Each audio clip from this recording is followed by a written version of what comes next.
അച്ചു, ഒരുപാട് മത്സരങ്ങളുടെ ലോകത്താണ് നാം ജീവിക്കുന്നത്. നാം ഒരു കാര്യത്തിൽ വിജയിക്കുമ്പോൾ നമ്മുടെ കൂട്ടുകാർ അതിൽ തന്നെ പരാജയപ്പെടുന്നു. അപ്പോൾ ഈ വിജയം എന്ന് പറയുന്നത് ശരിക്കും എന്താണ്? അവസാനം വരുമ്പം ലോകത്തുള്ള മനുഷ്യരെല്ലാം രണ്ട് കാറ്റഗറി പെടും. വിജയിച്ചവരും പരാജയപ്പെട്ടവരും. പരീക്ഷകളിൽ വലിയ മാർക്ക് വാങ്ങിച്ചവർ, മാർക്ക് കുറഞ്ഞു പോയവർ, പാസ്സായവർ, പാസ്സാകാത്തവർ, ആദ്യത്തെ ടെസ്റ്റിൽ തന്നെ എഴുതി ജോലി കിട്ടിയവർ, വളരെ ടെസ്റ്റ് എഴുതിയിട്ട് കിട്ടാത്തവർ. അങ്ങനൊരു സന്തോഷത്തിലും നിരാശയിലുമൊക്കെ പരാജയങ്ങളുടെ കഥയാണിങ്ങനെ തുടരുന്നത്. എനിക്ക് തോന്നുന്നു സത്യത്തിൽ ഈ ലോകത്ത് ഒരുപാട് സാധ്യതകളുള്ളപ്പോൾ നമുക്ക് മുട്ടിത്തുറക്കാനായിട്ട് ലക്ഷോപലക്ഷം വാതിലുകളുള്ളൊരു ലോകത്ത് നമ്മൾ നമ്മുടെ ജീവിതത്തെ ഒന്നോ രണ്ടോ വാതിലുകളുടെ മുമ്പിൽ കൊണ്ടുവന്ന് നിർത്തി ആ വാതിലിലൂടെ കയറുന്നവർ മാത്രം വിജയിച്ചവർ, അല്ലേ? ഒരെളുപ്പത്തിൽ പറഞ്ഞാൽ ഒന്ന് ഡോക്ടറാകാൻ പറ്റിയവർ, എൻജിനീയർ ആകാൻ, അല്ലെങ്കിൽ ഇനിയിപ്പോൾ IAS അതല്ലെങ്കിൽ ഒരു സർക്കാർ ജോലി, അല്ലെങ്കിൽ വലിയ സാമ്പത്തിക മെച്ചമുണ്ടാക്കാൻ പറ്റുന്ന അങ്ങനെ ഒന്നോ രണ്ടോ മൂന്നോ നാലോ ഡോറുകളെ ഇപ്പം മനുഷ്യർക്ക് മുട്ടാനുള്ളൂ. ലോകത്തിന് പരിചയം അതേ ഉള്ളൂ, മറ്റുള്ളവർക്ക് പരിചയപ്പെടുത്താൻ അതേ ഉള്ളൂ. അങ്ങനെ എല്ലാവരും മുട്ടുന്ന ഒരേ വാതിലിൽ മുട്ടി ചിലരകത്ത് കിടക്കുകയും ചിലർ പുറത്ത് നിൽക്കുകയും, അകത്ത് കിടന്ന് ആഹ്ലാദിക്കുകയും പുറത്തു നിന്ന് വ്യസനിക്കുകയും ചെയ്യുന്നവർ. അങ്ങനെ ഈ ജയപരാജയങ്ങളുടെ ലോകത്ത് നിന്ന് നമ്മൾ അതിനെക്കുറിച്ച് ചിന്തിക്കുകയാണ്. അപ്പോഴാണ് ഈ ചോദ്യം, യഥാർത്ഥത്തിൽ എന്താണ് സക്സസ്? ചിലരെ തോൽപ്പിച്ചുകൊണ്ടാണല്ലോ നമ്മളൊരു വിജയത്തിലേക്ക് കയറുന്നതെന്നൊക്കെ. സത്യത്തിൽ ഈ സക്സസ് എന്ന വാക്കിൻ്റെ അർത്ഥം ഒന്ന് കൃത്യമായിട്ട് പരിശോധിച്ചാൽ ആൻ അഡ്വാൻസ് അല്ലെങ്കിൽ ആൻ ഔട്ട്കം എന്നൊക്കെ പറയും. നമ്മളൊന്ന് മുന്നേറി, അല്ലെങ്കിൽ നമ്മുടെ അധ്വാനത്തിനും പരിശ്രമത്തിനും ഒരു റിസൾട്ട് കിട്ടി, ഫലമുണ്ടായി. അതിന് നമ്മൾ കൊടുക്കുന്നൊരു പേരാണ് വിജയം. ആ വാക്കിന് വേറൊരു ടോണുണ്ടായി. നമ്മളൊന്ന് നീട്ടി പറഞ്ഞ ആ ഒരു നെഗറ്റീവ് ടോൺ മാറും. ഞാൻ കുറേ നാളായിട്ട് കഠിനമായിട്ട് അധ്വാനിക്കുകയായിരുന്നു, ഭാഗ്യം കൊണ്ട് എൻ്റെ അധ്വാനം ഫലമണിഞ്ഞു. എല്ലാവരും അധ്വാനിച്ചുകൊണ്ടിരിക്കുന്നു പല മേഖലകളിൽ, ഞാൻ അധ്വാനിച്ച മേഖലയിൽ അത് ഫലമണിഞ്ഞു. അതാണ് വിജയം. അല്ലാതെ ഒരാളെ നമ്മൾ പിന്തള്ളുന്നതല്ല. പക്ഷെ ചെറുപ്പം മുതൽ നമ്മൾ കേട്ടിട്ടുണ്ടാകും, 1ാം റാങ്ക് കിട്ടി എന്നത് പോരാ, ആരൊക്കെയാണ് തോറ്റതെന്നറിയാൻ, അല്ലെങ്കിൽ ആരൊക്കെയാണ് വീണുപോയതെന്നറിയാനുള്ള നമ്മുടെ ആഗ്രഹം. നമ്മുടെ അധ്വാനം ഫലമണിഞ്ഞു എന്നതിനേക്കാൾ മറ്റു പലരെയും പിന്തള്ളിക്കൊണ്ടാണ് ഞാൻ എൻ്റെ ലക്ഷ്യത്തിലെത്തിയതെന്ന് നമ്മളെ ഒന്ന് എക്സ്ട്രാ സന്തോഷിപ്പിക്കുന്നുണ്ട് ഉണ്ടെങ്കിൽ അവിടെയാണ് ഈ വിജയത്തിൻ്റെ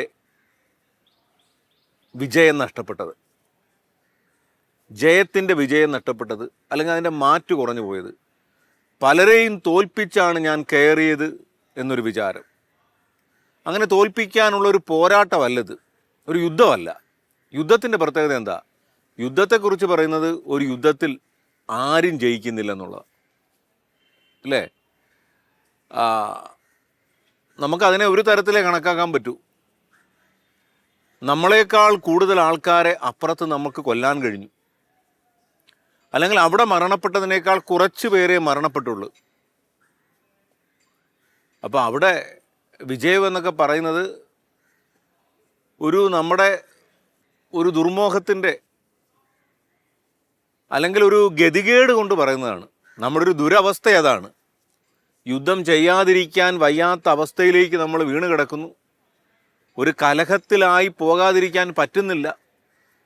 പിന്നെ അവിടെ നമ്മളൊരു വിജയം കണ്ടെത്താൻ വേണ്ടിയിട്ട് നമ്മളെക്കാൾ പരാജയപ്പെട്ടവരെ എന്ന് നമ്മൾ കരുതുന്നവരെ കണ്ടുപിടിക്കുന്നു. പക്ഷെ സാധാരണ ജീവിതത്തിൽ ഇങ്ങനൊരു യുദ്ധമോ പോരാട്ടമോ ഒന്നും അല്ല.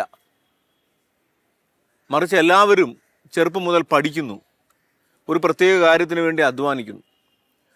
അവിടെ വിജയം എന്ന് പറഞ്ഞാൽ പിന്നിൽ ആരൊക്കെ വീണ് കിടക്കുന്നു എന്നൊരു കാര്യമില്ല. അതിനാണ് നമ്മൾ സാധാരണ ഹെൽത്തി കോമ്പറ്റീഷൻ എന്ന് പറയും, ആരോഗ്യപരമായ ഒരു മത്സരം എന്ന് പറഞ്ഞാൽ അതിൻ്റെ അർത്ഥം തന്നെ അനാരോഗ്യപരമായ ഒരു മത്സരം ഉണ്ടെന്നാണ്. അതാണ് നമ്മൾ ചിലതൊക്കെ ഇങ്ങനെ പറഞ്ഞത്. എന്താണ് ഈ ഹെൽത്തി കോമ്പറ്റീഷൻ?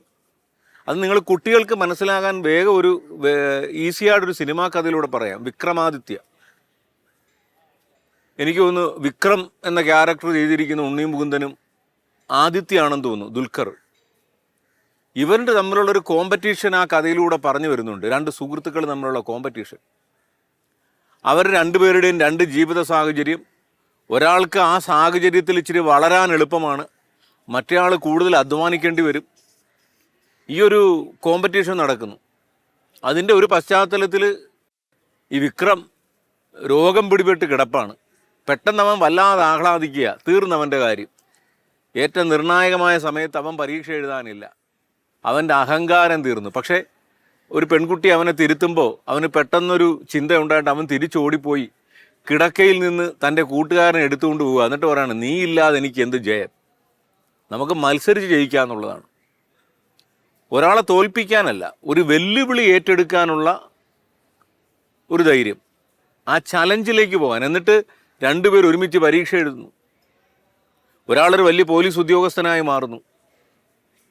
അയാൾ ആ സന്തോഷത്തോടെ നിൽക്കുമ്പം സിനിമയുടെ അവസാനം കാണുന്നത് തൽക്കാലം തോറ്റ ആദിത്യൻ പോയ വഴികളിലൂടെയൊക്കെ പഠിച്ച് പല ജീവിതാനുഭവങ്ങളിലൂടെ കറങ്ങിത്തിരിഞ്ഞ് ഒരു IPS ഉദ്യോഗസ്ഥനായി വിക്രമിൻ്റെ മുമ്പിൽ വന്ന് നിന്ന് ഒടുവിൽ അത് തിരിച്ചറിഞ്ഞ് വിക്രം ആദിത്യനെ സല്യൂട്ട് ചെയ്യുന്ന രംഗമാണ്.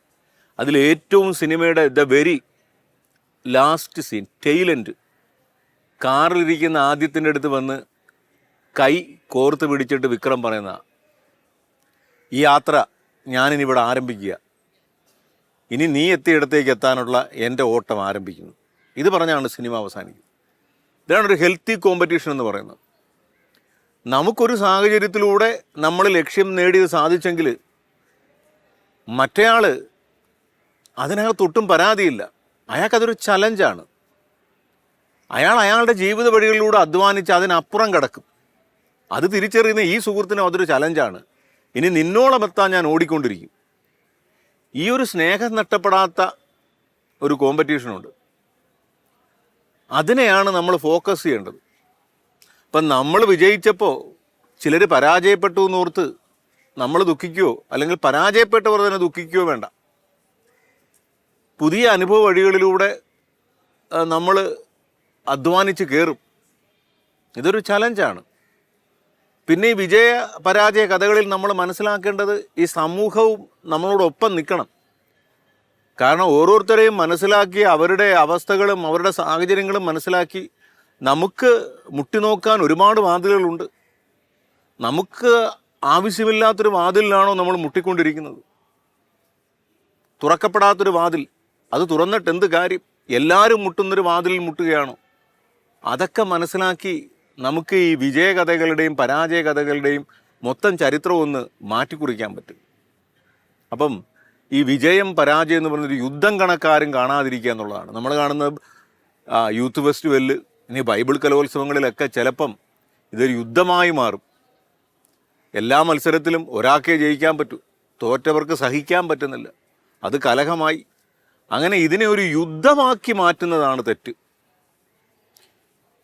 നമ്മുടെ ലൈഫിലെ വിജയപരാജയങ്ങളുടെ കഥയൊന്നും, അതൊരു ജീവിതത്തിൻ്റെ ട്രാൻസിഷൻ്റെ കഥയാണ്. ഒരാൾ മുമ്പേ പോയി അടുത്തയാൾ ആ വഴിയെ അല്ലെങ്കിൽ മറ്റൊരു വഴിയെ അയാളുടെ ലക്ഷ്യത്തിലേക്ക് വരുന്നു. അതിനെ ഒരു യുദ്ധത്തിൻ്റെ കഥയാക്കി മാറ്റാതിരിക്കുക എന്നുള്ളതാണ് പ്രധാന കാര്യം.